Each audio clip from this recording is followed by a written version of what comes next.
jordskælv i 30 år. Dødstallet er foreløbig nået op på 150, mens 1500 er meldt kvæstet. Internationale forskere har fundet spor af sprængstoffer i ruinerne af World Trade Center. I en ny videnskabelig artikel får det forskerne til at konkludere, at det formentlig ikke var sammenstødende med de to kaprede fly, der i 2001 fik World Trade-tårnene til at kollapse. Så vender vi blikket imod 9/11, det store angreb i New York. Det var nemlig formentlig ikke sammenstødet med de to kaprede fly, der i 2001 fik de to tvillingetårne til at kollapse.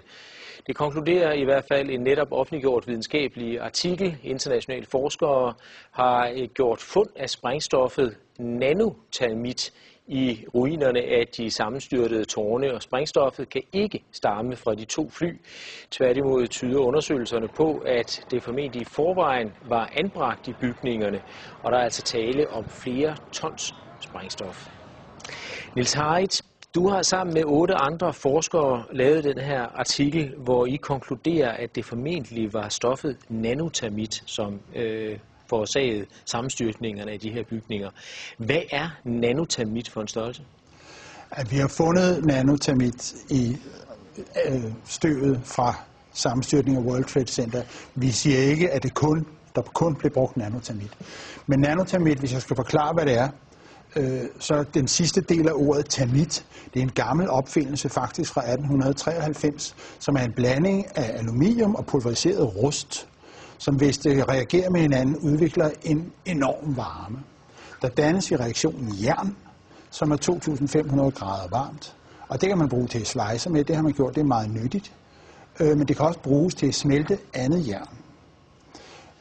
Men i nanoteknologien, der bliver alting meget mindre.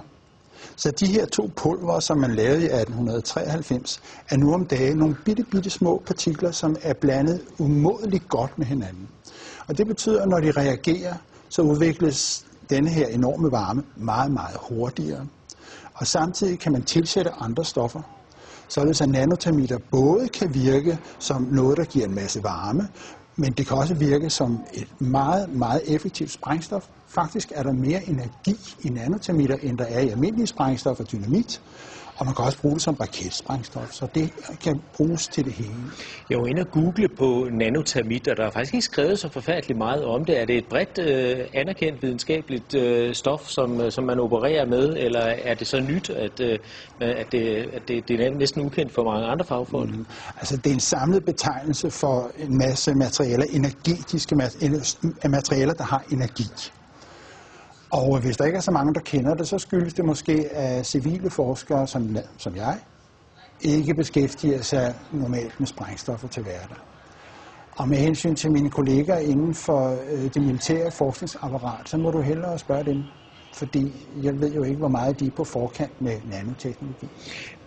Men altså, I har fundet det her stof i World Trade Center, og hvorfor mener I, at det har fået bygningerne til at kollapse?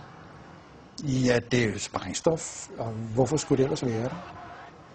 Men det er varmeudviklingen, I mener, der simpelthen har smeltet stålkonstruktionerne, som jo ellers skulle kunne holde bygningerne oppe, at det er i virkeligheden det, der har fået bygningerne til at kollapse som korthus? Ja, hvis jeg skal svare på det helt præcist, så ved vi det ikke endnu.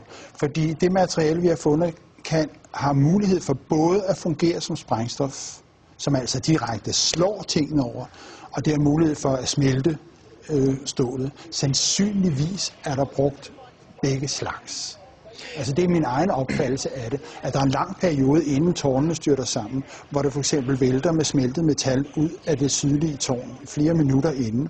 Og det er et tegn på, at der er en proces inden selve sammenstyrtning, hvor man har svækket hele strukturen. Og så kommer der mere konventionelle, regulære sprængstoffer ind til de der. Selve sammenstyrtningssekvensen skal være enormt godt synkroniseret. Altså det er jo en hel række sprængninger, som man kan se hele vejen ned, når tårnene styrter sammen. Hvor store mængder taler man om? Hvor meget skal der til? Det er meget, fordi der var 3 skyskraber. Skal vi lige få det ind? Der var 3 skyskraber, men der var 2 flyvemaskiner. Og vi har jo selvfølgelig en nogenlunde fornemmelse af, hvor meget støv, der er blevet dannet. Og det kan man se på alle mulige billeder. Der er enorme støvmængder, som der kom. Alt blev pulveriseret, undtagen af selve jernskelettet. Og vi ved nogenlunde, hvor meget rester vi har fundet af ureageret termit. Det er the loaded gun, det her. Det er ikke det, der er blevet brugt. Det er det, der af en eller anden grund ikke har reageret. Og så, vi snakker om tons, vi snakker om over 10 tons, måske 100 tons. 10 tons, 100 tons i 3 bygninger? Ja. Og vi taler altså ikke om materiale, som normalt indgår i bygninger af skyskrabere? Nej. Det er super avanceret materiale, det her. Men hvordan placerer man sådan noget i skyskrabere på alle etagerne? Altså hvordan man får det ind? Ja. På paller. Ja, det vil jeg da. Altså, hvis jeg skulle transportere det med, vi har da kørt ind på paller. Først en lastbil, og så kørt ind på paller. Hvorfor har man ikke opdaget det noget før? Eller før? Hvem skulle opdage det? Portland for eksempel, altså at man kører rundt med 10-100 tons nanotermit, som man placerer på etagerne i store sække, eller jeg ved ikke, hvad man gør. Altså, det undrer mig bare, at man ikke har opdaget det. Jamen, det spørgsmål skal du jo som journalist stille til det firma, som stod for kontrollen, for sikkerhedskontrollen i World Trade Center. Men I er i hvert fald ikke i tvivl om, at materialet har været der? Ja, det er sådan videnskab. Du kan ikke rigtig snyde det, at vi har fundet det. Og det er ureageret termit. Hvilken modtagelse har jeres artikel fået rundt omkring i verden? Altså det er jo helt ny viden for mig også. Ja. Nu udkom den altså i fredags, så det kan vi ikke rigtig sige endnu. Men der er ikke så stor nyhedsværdi i det her, som du måske tror. Fordi at de 3 skyskrabere blev revet ned, det er der 100.000 vis af mennesker over hele verden, der ved. Fordi det har været krystalklart længe af mange andre grunde, end jeg kommer med her. Det her, det er kun det sidste søm i kisten. Altså, fordi, som sagt, det er ikke the smoking gun, det her, det er the loaded gun. Og antallet af mennesker, som indser, at World Trade Center bliver revet ned, de vokser med tusindvis om dagen. Det er ikke noget, du bare sådan kan stoppe, så det skal nok komme. Hvordan kan det være, at man ikke har opdaget, at der har været nanotermit i bygningerne tidligere? Altså, vi har jo snart 10 års jubilæum på terrorangrebet, og det kan jo egentlig undre, at man ikke har fundet det tidligere. Altså i støvet, mener du? Ja. Det blev fordi det er lidt tilfældigt, at der også er en, der kiggede på støvet i et mikroskop, og det er sådan nogle små røde chips. Altså de største er millimeter og ned efter. Så de allerstørste kan du se med det blotte øje, men langt de fleste af dem skal du altså have et mikroskop frem for at finde. Og så det var lidt et tilfælde. Det er lidt over 2 år siden, at der var en, der opdagede det. Og den videnskabelige artikel, som du refererer til her, og som udkom i fredags, den har været 1,5 år undervejs. Det er en meget omfattende artikel, det er meget grundigt arbejde, og det laver man ikke fra den ene dag til den anden. Men du har arbejdet i flere år, fordi det her, det har undret dig? Ja, over 2 år faktisk. Det var da jeg så bygning 7, som er den 3. skyskraber, styrte sammen. Da jeg så den første gang, fordi den styrtede ned 7 timer efter tårnene, og der var altså kun 2 flyvemaskiner. Så når man ser sådan en bygning på 47 etager, 186 meter høj, styrte sammen på 6,5 sekunder, og man er naturvidenskabsmand, så tænker man, what? Og så skal man lige se det igen, og så skulle jeg se det igen, og så trykkede jeg på knappen 10 gange, og munden røg længere og længere ned, fordi for det første havde jeg aldrig hørt om den bygning før, for det andet var der ikke nogen synlig grund til, at den skulle styrte sammen på den måde. Den styrter fuldstændig sammen, så der ser den sådan på 6,5 sekunder. Og siden den dag har jeg ikke haft fri.